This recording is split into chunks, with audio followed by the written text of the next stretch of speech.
അങ്ങനെ നമ്മുടെ train stand full assembling കഴിഞ്ഞിട്ടാണ്.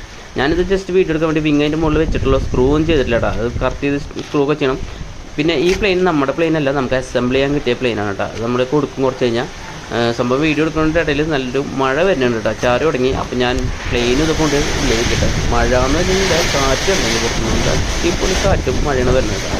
സംഭവം വെച്ച് കഴിഞ്ഞാൽ നമ്മുടെ ഓൾറെഡി നമ്മുടെ ഗ്യാരണ്ടിക്ക് വെള്ളം വരുന്നുണ്ട്. അതെ, നമ്മുടെ സ്റ്റൂള് പോയി, മറ്റേ പ്ലെയിൻ വെക്കണ സ്റ്റാൻഡും പോയി മുകളിൽ പോയി. ഞാനിതൊക്കെ അടിയിലെടുക്കും. നമ്മുടെ ഗ്യാരേജിൻ്റെ ഉള്ളിലേക്ക് വെള്ളം വരുന്നുണ്ട്. വെള്ളം വരുന്ന കാരണം വെച്ച് കഴിഞ്ഞാൽ ഞാൻ സിമെൻറ്റ് സൈഡിലൊക്കെ ഇട്ടിട്ടുണ്ടായിരുന്നു, പക്ഷേ ചെറിയൊരു ഭാഗം ഇട്ടില്ല കണ്ടോ, അതിൽ വെള്ളം തങ്ങിക്കണുണ്ട്. ഈ വെള്ളം മുഴുവൻ നമ്മുടെ ഗ്യാരേജിലേക്ക് ഇങ്ങനെ പതുക്കെ പതുക്കെ ഇങ്ങനെ വരുന്നുണ്ട്. അപ്പോൾ ഞാനത് അടയ്ക്കണം, എന്തായാലും അടയ്ക്കണം കാര്യങ്ങൾ നോക്കണത്. വെള്ളം വെച്ച് കഴിഞ്ഞാൽ ഇപ്പോൾ തുടങ്ങി കുറച്ചായിട്ടുള്ള ഇത്രത്തോളം വെള്ളമായിരുന്നു. ഇതിപ്പോൾ വെള്ളം ഫുള്ളാവും, പ്രശ്നമൊന്നുമില്ല. പ്ലെയിൻ്റെ നോസിൽ മാത്രം ടച്ചുള്ളൂ, അതുകൊണ്ട് പ്രശ്നമൊന്നുമില്ല. പ്ലെയിനൊക്കെ കയറ്റിയിട്ട് മുകളിൽ സംഭവം ഞാൻ മെറ്റലും മണ്ണൊക്കെ മിക്സ് ചെയ്ത് വെച്ചിട്ടുണ്ട് അവിടെ ഇടാൻ വേണ്ടിയിട്ട്. കുറച്ച് വീഡിയോ അത്രയൊക്കെ തന്നെ ഇഷ്ടപ്പെട്ടു. ഞാൻ ലൈക്ക് ചെയ്യുന്ന ഷെയർ ചെയ്യാൻ മറക്കണ്ട.